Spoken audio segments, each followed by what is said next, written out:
I would like to show you today a few slides which explain what means our Institute for Advanced Study at our university. So you see that the Institute for Advanced Study is cooperating via especially fellows with all the schools, all the 7 schools of our university. And again, I would like to mention here as an example Anastasia. She is a fellow of the TUM School of Life Sciences. The school is shown at the right side of the slide. And you see there are many other fellows coming from or cooperating with other schools of our university, and that the overall number of fellows is about today 75. I think we will see that later on. And that means high interdisciplinarity of fellows, but also that means many international fellows cooperating with our schools. Coming to the mission and vision of our institute, I would like to say that the TUM IAS offers opportunities for international scientists to conduct top-level interdisciplinary research exempt from teaching and administrative duties, risking creativity and the development of pioneering research areas comprise the philosophy of our institute.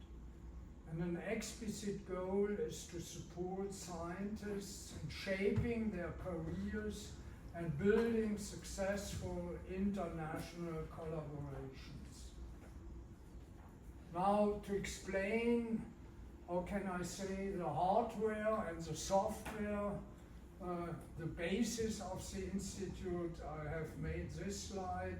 On the left side, you see we have a wonderful building. You are sitting in this wonderful building. We have a budget and we have a team. And of course, we have also, as you have seen already, a mission and a vision. And I myself are standing on the former directors with regard to the spirit of this institute. And the first director of this institute was Professor Patrick de Wilde from Belgium and from the Netherlands University. He is an engineer, and I think he made the basis of all that what I'm presenting today to you, in the sense of the spirit of this institute. So we think we are doing excellent science. Sociality is an important point. I cannot go due to the time into details. I mentioned already sociality between the institute and the schools, but between especially the persons who are living, working, etc. here, namely the 75 fellows, at present 75 fellows. We are doing workshops, symposia, etc. We are doing that today with your workshop, Anastasia. And I would say the basis of our work are the focus groups, and that means international fellows cooperating with TUM host professors. Anastasia Makarieva is cooperating with Professor Anja Ramek. She's a professor at our School of Life Sciences in the campus Weinstefan, not so far from here. And some of the focus groups, they get also money for a 3-year period of research done by a doctoral candidate. So we are also financially supporting PhD students at the institute. Here, a very brief view onto the different fellowship lines. I will not go into details. Fellowship lines which are Again, I say that allocated to the different schools, that means fellowship lines working in the field of natural sciences, in the fields of engineering, informatics, data sciences, medicine, my field, biomedicine, my field, life sciences, of course. But I would like to mention also that during the last years, it was very important for me also to establish a new fellowship line, namely the fellowship line Philosopher in Residence, because I think we need also the deeper thinking of the humanities when coming together in interdisciplinary manner. And the philosophers, they have the capabilities to give us certain directions. My personal opinion is philosophers are even more important than to have specialists in other fields of humanities. Philosophers, they have the deep thinking. For example, one of our philosopher in residence today is coming from the mathematics. So very often they in themselves have also the other disciplines in the natural sciences, etc. Now, when coming to sustainability research in our focus groups, one could say in a very general sense that 49 of our focus groups at present, we have, I showed already about 70 focus groups, so 49 of those focus groups are linked to in the sense of sustainability research, they are linked to the sustainable development goals of the UN in different fields, which are presented here from good health and well-being, 20 focus groups, for example, in the field of biomedicine at our university. But also one focus group life on land and the others in between, as you can see here. Now, I would like also to mention that myself, I became really more deeply interested in the topic of sustainability a longer time ago, and that was triggered by my friend Peter Wilderer. Peter Wilderer, he's an engineer, and Peter Wilderer, he established at our institute, in cooperation with our institute, the EASP, which is an organization which is dealing with sustainability, with the idea that we have to preserve our earth. And so I'm very grateful to you, Peter, that you triggered this new thinking in myself a longer time ago. And so we could found together by the TUM Senior Excellence Faculty as an instrument, or as a catalysator also of this idea in our university. We could establish the TUM Forum Sustainability. I think that was done in about 2016, and we are organizing symposia meetings every year comparable to your meeting today. And the outcome of the meetings are books or publications, and these books are listed here. You see the first book in 2016 with Springer Verlag was Sustainable Risk Management, and the newest books are, for example, Circular Economy, which you can see here on the left side in the lower line. And a very recent book, unfortunately you cannot see the titles of the books, is a book which is presenting the status of design, a very, how can I say, it's even, I would say, it's even a philosophical concept, design, and but it is important, for example, in the field of engineering in terms of industrial design, and that plays an important role at our university. So, pretty nice number of publications in the sense of sustainability during the last years. And the newest development, due to my contacts with members of the Nobre family in Stockholm, Sweden, was that we could establish here also a cooperation with the Nobre Sustainability Trust, which has its seat in Zurich in Switzerland, and on the basis of a contract between the trust and our university, we are here leading at the TUM IAS the selection process of sustainability awardees.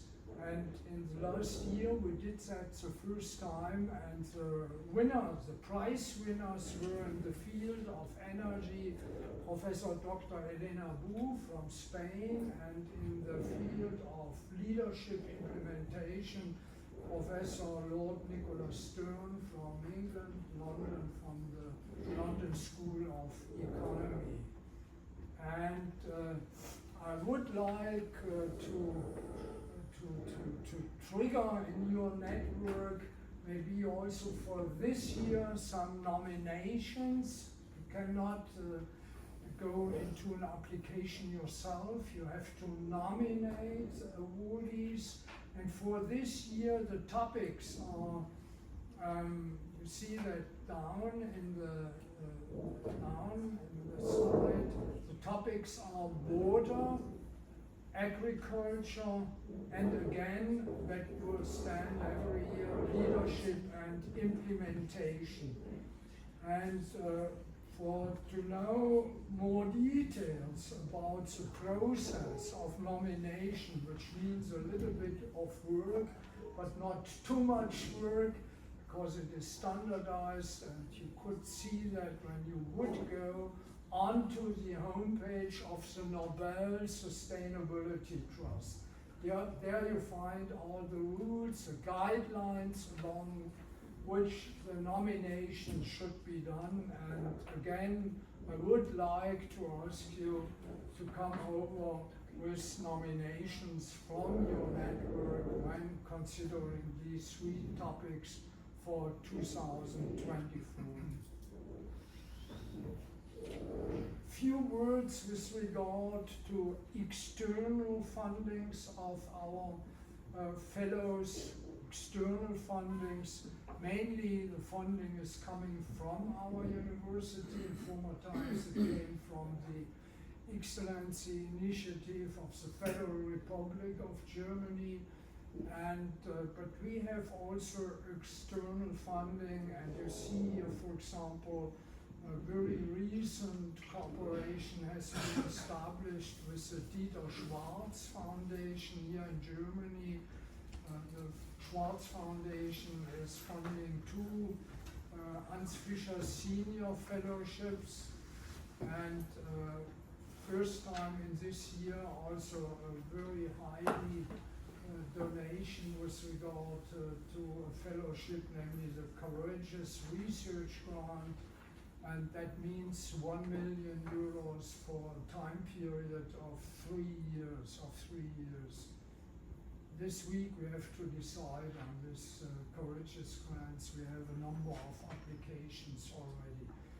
Then there are other companies from which we are getting money for funding. I would like to mention the Nemetschek Group, but of course, which is also very important, the company, the Siemens company. They are funding 6 Hans Fischer Senior Fellowships, and it's also a pretty high amount of money which we are getting from the Siemens company. And the philosophers in residence, which I mentioned already, are funded by TÜV Süd. So So with one of, I'm coming to the end, but at the end of my talk, I would like to show you that the TUM IAS makes an impact for our university, and I would say a significant impact for our university. And to show that with a few numbers, we have here a certain structure with regard to numbers concerning the people. I mentioned already the fellowship lines, the different fellows. And since 2008, the beginning of the institute, we had funding of 254 international fellows. This is really a significant number, especially when you consider also that in a number of the fellowship lines, the fellows are cooperating with our TUM host professors for a time period of 3 years. So these are really longer time periods of cooperation, which is really very meaningful. And you see that we have networks with regard to funding with industrial partners, but I would like to mention again the Nobre Sustainability Trust.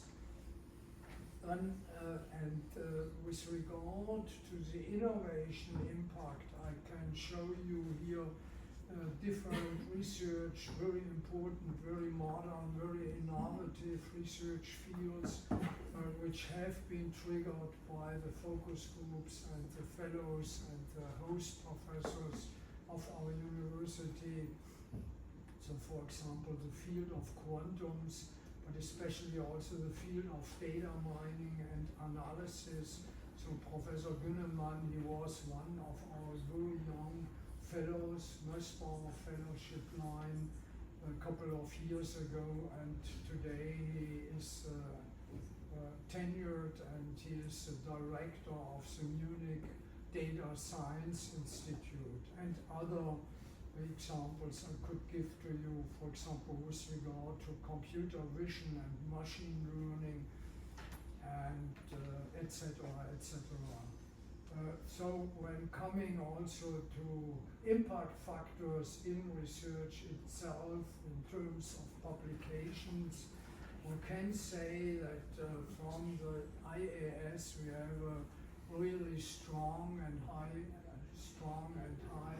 output in terms of publications, and on the average the publications coming from here, from the cooperation between international fellows and host professors of our universities, these publications are 1.5 more often cited than the average publications of average TUM professors. So that is a significant number, I would say.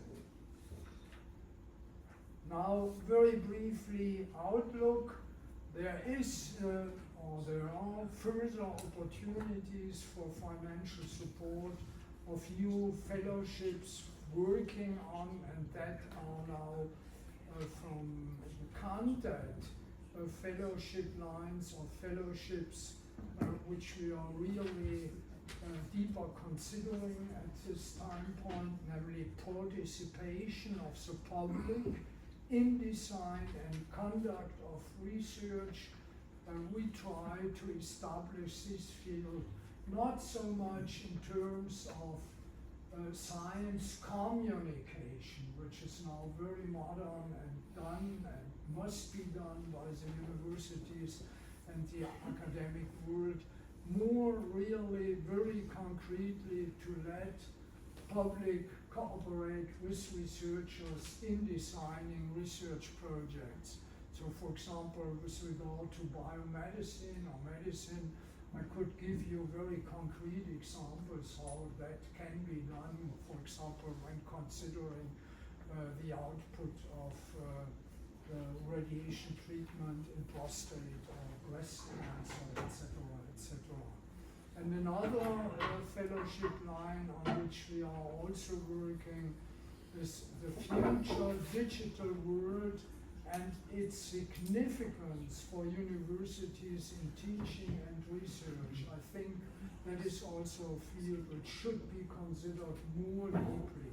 That is urgently needed too.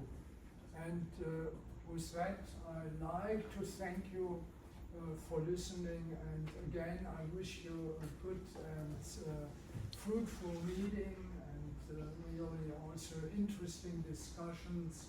And once again, Anastasia, a big thank you to you.